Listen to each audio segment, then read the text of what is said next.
बंधुगण एक प्रबाद अछि ना, समय बदलिले परिस्थिति मध्य बदली जाए। एही कथा आजी जापान को ठीक भाबरे मेल खाउछि। गोटिए समय रे भारत को बुलेट ट्रेन देबारे विलंब करिथिबा जापान वर्तमान निजर धारारे पूरापूरी बदली जाइछि। प्रथमे जापान तारीख बढ़ाइथिला, मूल्य बढ़ाइथिला, भारत को अपेक्षारे रखिथिला। किंतु वर्तमान सेही जापान भारत को बुलेट ट्रेनगुड़ी को मागणारे देबाकू जाउछि, गोटिए पैसा मध्य नेब नाही। खबर अनुजाई Japan Mumbai Ahmedabad bullet train project पाई निजर सीरीज बुलेट ट्रेनगुड़ी को भारत को बहुमती भाबरे देबाकू जाउछि। एही ट्रेनगुड़िक जापान शिंकानसेन टेक्नोलोजी रे तियारी विश्वरे सबुठारु द्रुतगति और विश्वसनीय ट्रेन रूपे विवेचित। निकटरे केंद्र मंत्री अश्विनी वैष्णव और जापान मंत्री हिरोमासा नकानो श्याम भारत को आसी एही प्रोजेक्टर अग्रगति को समीक्षा करिसंती। एहा जापान वर्तमान भारत सहित निजर संपर्क को आहुरी मजबूत करिबाकू चाहुछि बोली स्पष्ट संकेत। किंतु प्रश्न हेउछि, प्रथमे बाहाना कहिथिबा जापान वर्तमान काहीकि एते उदार भाबरे व्यवहार करुछि? सतरे जापान भारतर सच्चा सांग होइगला कि ना एहा पछरे किछि बड़ रणनीति लुचि अछि?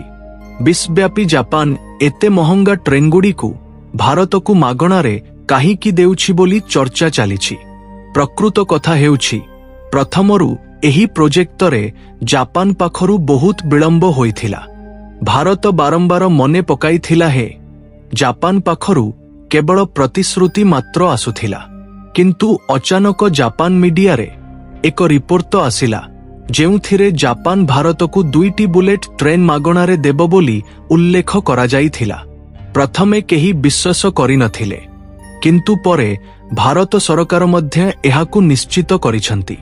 वर्तमान जापान एही ट्रेनगुड़ी को मागणारे देब बोली स्पष्ट होइछि। किंतु प्रकृत प्रश्न हेउछि, काहीकि जापान निजर पूर्व भूलगुड़ी को सुधारिबाकू चाहुछि कि ना एहा पछरे आर्थिक किंबा रणनैतिक कारण अछि? कारण आजिकाली विश्वरे कौनसी देश निजर स्वार्थ बिना किछि दिए नाही, विशेष करी जापान भली देश केबे हेले दिए नाही। वर्तमान एही पूरा विकास को सरल रे बुझिबा।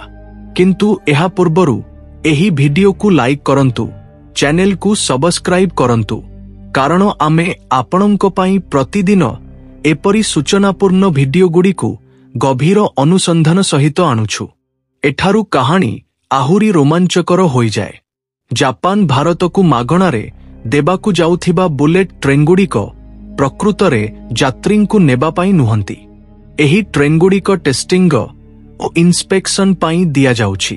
अर्थात एही ट्रेनगुड़िक सहित भारतर घरम, वर्षा, धूली भरा परिवेश रे बुलेट ट्रेन किपरि कार्य करे ताहा परीक्षा कराजिब।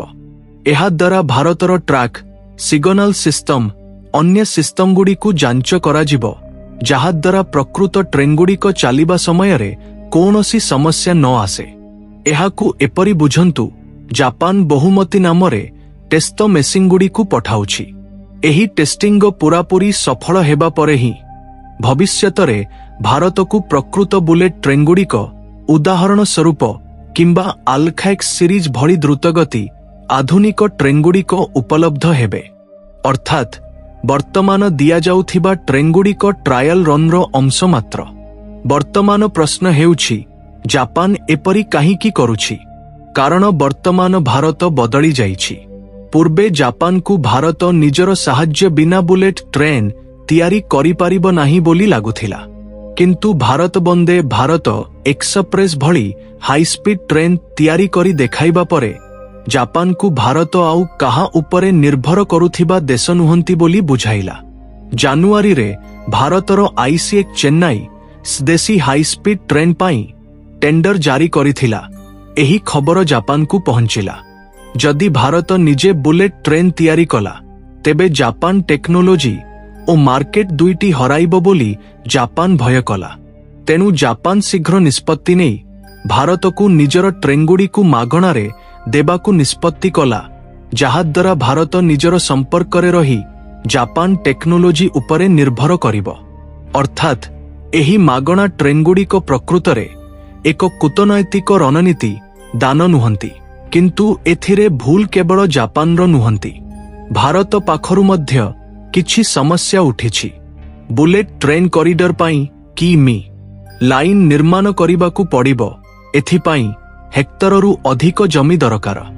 ମହାରାଷ୍ଟ୍ର ଓ ଗୁଜରାତରେ ଅନେକ ଚାଷୀ ନିଜର ଜମି ଦେବାକୁ ଇନକାର କରିଛନ୍ତି। ଏଥିସହିତ ପ୍ରୋଜେକ୍ଟର ବେଗ କମିଯାଇଛି। ସେହିପରି ପ୍ରୋଜେକ୍ଟ ଖର୍ଚ୍ଚ ମଧ୍ୟ ବଢ଼ିଯାଇଛି। ପ୍ରଥମେ ଏହି ପ୍ରୋଜେକ୍ଟ ଖର୍ଚ୍ଚ ପ୍ରାୟ 1,00,000 କୋଟି ଥିଲା, ବର୍ତ୍ତମାନ ତାହା 1,00,000 କୋଟିରୁ ଅଧିକ ହୋଇଛି। କାରଣ ମେଟେରିଆଲ ଖର୍ଚ୍ଚ ବଢ଼ିଛି, ମଜୁରୀ ଖର୍ଚ୍ଚ ବଢ଼ିଛି, ଟେକ୍ନୋଲୋଜି ମୂଲ୍ୟ ମଧ୍ୟ ବଢ଼ିଛି। ବନ୍ଧୁଗଣ, ବର୍ତ୍ତମାନ ଭାରତ କ'ଣ କଲା, ଆଗକୁ କ'ଣ ହେବ, ତାହା ବୁଝିବା ଗୁରୁତ୍ୱପୂର୍ଣ୍ଣ। ଭାରତ ଏହି ପ୍ରୋଜେକ୍ଟରେ ନିଜର ନିୟନ୍ତ୍ରଣକୁ କେବେ ହେଲେ ଛାଡ଼ି ନାହିଁ। ଅର୍ଥାତ୍ ନିଷ୍ପତ୍ତି ଓ ତତ୍ତ୍ୱାବଧାନ ଭାରତ ହାତରେ ଅଛି ଏବଂ ଜାପାନକୁ କାମ ସମୟରେ ପୂରା ହେବାକୁ ବାରମ୍ବାର ମନେ ପକାଯାଇଛି। ଜାପାନ ବିଳମ୍ବ ଯୋଗୁଁ ଭାରତ ନିଜେ ପ୍ରସ୍ତୁତ ହେବା ଆରମ୍ଭ କଲା। ଏହା ସହିତ ଜାପାନକୁ ଭାରତ ଆଉ କେବଳ ଅପେକ୍ଷା କରୁଥିବା ଦେଶ ନୁହନ୍ତି ବୋଲି ଜଣାଇଲା। ଭାରତ ସ୍ପଷ୍ଟ କହିଛି, ଯଦି ଆହୁରି ବିଳମ୍ବ ହେଲା, ଆମେ ନିଜେ ଆମର ହାଇସ୍ପିଡ୍ ଟ୍ରେନ୍ଗୁଡ଼ିକୁ ଚଳାଇବୁ। ଏହି ଘୋଷଣା ଜାପାନକୁ ଚିନ୍ତାରେ ପକାଇଛି। ଏପରି ଭାବରେ ଭାରତର ଦୃଢ଼ ନୀତି ଜାପାନକୁ ନିଜର ରଣନୀତି ବଦଳାଇବାକୁ ବାଧ୍ୟ କଲା। ବର୍ତ୍ତମାନ ପ୍ରୋଜେକ୍ଟର ପ୍ରକୃତ ସ୍ଥିତିକୁ ଦେଖିଲେ କାମ ବହୁତ ଆଗକୁ ବଢ଼ିଛି। ପ୍ରାୟରୁ କାମ ସମାପ୍ତ ହୋଇଛି ବୋଲି କୁହାଯାଉଛି। ମୋତ କି.ମି. କରିଡରରେ କି.ମି. ଭାୟାଡକ୍ଟ କାମ ସମାପ୍ତ କି.ମି. ପିୟର୍ସ କାମ ମଧ୍ୟ ଭଲ ଭାବରେ ହୋଇଛି।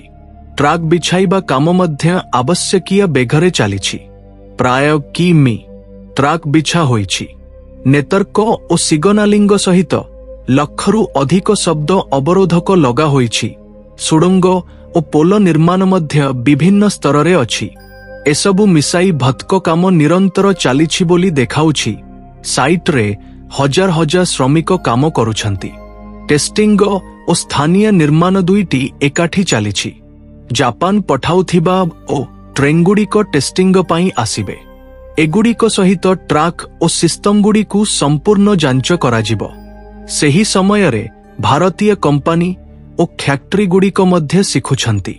ICX ଓ BML ଭଳି କମ୍ପାନୀଗୁଡ଼ିକ ହାଇସ୍ପିଡ୍ କୋଚ୍ ଓ ସିଷ୍ଟମ ତିଆରି ଆରମ୍ଭ କରିଛନ୍ତି। NHSRCL ଅଧୀନରେ ହଜାର ହଜାର ଶ୍ରମିକ ଓ ଟେକ୍ନିସିଆନ ପ୍ରତିଦିନ କାମ କରୁଛନ୍ତି। ତାଲିମରୁ ସ୍ଥାନୀୟ ତିଆରି ପର୍ଯ୍ୟନ୍ତ ପ୍ରତିପାଦରେ ପ୍ରୟାସ ବଢ଼ୁଛି। ଜିଙ୍କାନସେନ୍ ଟ୍ରେନ୍ଗୁଡ଼ିକ ଆସିବା ପୂର୍ବରୁ ହିଁ ବନ୍ଦେ ଭାରତ ଭଳି ହାଇସ୍ପିଡ୍ IC ଟ୍ରେନ୍ଗୁଡ଼ିକୁ ଏହି ରୁଟ୍ରେ ଚଳାଇବାକୁ ସରକାର ଯୋଜନା କରିଛନ୍ତି। ଅନ୍ତିମରେ ସ୍ପଷ୍ଟ କଥା ହେଉଛି, ଜାପାନର ମାଗଣା ଟ୍ରେନ୍ଗୁଡ଼ିକ ଦାନ ନୁହନ୍ତି, ଏକ ଦୀର୍ଘକାଳୀନ ରଣନୀତି।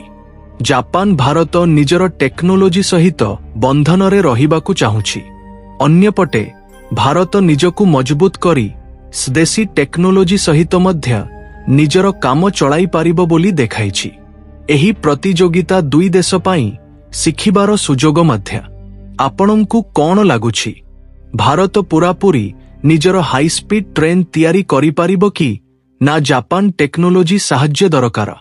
ଆପଣଙ୍କ ମତାମତ କମେଣ୍ଟରେ ନିଶ୍ଚୟ କୁହନ୍ତୁ। କିନ୍ତୁ ଆମେ ସାଧାରଣତଃ ଚ୍ୟାନେଲ ସବସ୍କ୍ରାଇବ୍ କରିବାକୁ ତୁରନ୍ତ କହୁନାହୁଁ, କିନ୍ତୁ ଏପରି ସୂଚନା ଆପଣଙ୍କୁ ଦେବାକୁ ବହୁତ କଷ୍ଟ ଓ ସମୟ ଲାଗେ। ତେଣୁ ଭିଡିଓକୁ ଲାଇକ୍ କରି, ସେୟାର କରି ଚ୍ୟାନେଲକୁ ମଧ୍ୟ ସବସ୍କ୍ରାଇବ୍ କରନ୍ତୁ। ଜୟ ହିନ୍ଦ, ଜୟ ଶ୍ରୀରାମ।